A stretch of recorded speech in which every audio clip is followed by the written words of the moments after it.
Hi అండి, అందరికీ నమస్కారం. సభికు ప్రణామ్. ఈరోజు మనం ఆమ్లా క్యాండీస్ని ఎలా ప్రిపేర్ చేయొచ్చో చూద్దాము. ముందుగా మనం రాతి ఉసిరికాయలని శుభ్రంగా కడిగి తీసుకోవాలండి. ఇక్కడ నేను 1/2 కిలో రాతి ఉసిరికాయలని తీసుకుంటున్నాను. సో ఇప్పుడు ఈ రాతి ఉసిరికాయలని మనం శుభ్రంగా కడుక్కున్న తర్వాత ఇడ్లీ పాత్ర ఉంటుంది కదండి, దానిలో మనం ఒకదానిపైన ఒకటి కాకుండా ఇలా మీకు వీడియోలో చూపిస్తున్న విధంగా ప్లేస్ చేసుకొని ఒక 10 మినిట్స్ వరకు మనం ఉడికించుకోవాలి. ఇప్పుడు ఈ రాతి ఉసిరికాయలకి 1/2 కిలో కాబట్టి నేను ఈ రాతి ఉసిరికాయలని సగం తేనెలో అలానే సగం బెల్లంలో నానబెట్టడానికి ఈ 2 బౌల్స్లో ఇలా తీసుకున్నానండి. సో బెల్లం ఇంత క్వాంటిటీ అని కాదు, అంటే మీ టేస్ట్కి తగ్గట్టు బెల్లంని మీరు చూసుకోండి. అలానే బెల్లం తేనె ఈ 2 నేను తీసుకున్నాను.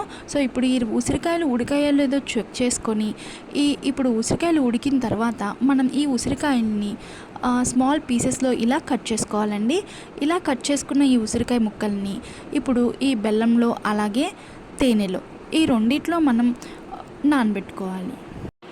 ఈ రెండింటి మిశ్రమంలో మనం ఈ ఉసిరికాయల్ని బాగా కలుపుకోవాలి.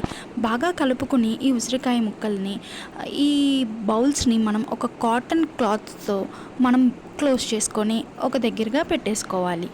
దీన్ని మనం 2 డేస్ అలా పక్కన పెట్టేయాలి.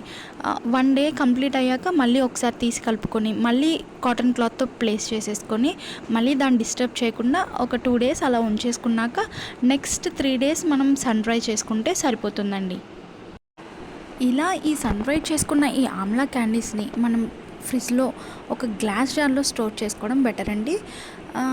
ఇవి డైలీ మనం పిల్లలకి ఒక్కొక్కటికి చొప్పున ఇస్తే చాలా మంచిది, హెల్దీ కూడా. మనకి తెలుసు ఆమ్లాలో ఫైబర్ కంటెంట్ కానీ వైటమిన్ సి కంటెంట్ కానీ చాలా సమృద్ధిగా లభిస్తుంది కాబట్టి సో మనం ఇవి పిల్లలకి అలాగే మనం కూడా తీసుకుంటే మన హెయిర్కి ఏంటి మన స్కిన్కి ఏంటి ప్రతి ఆమ్లా అనేది చాలా బెనిఫిట్,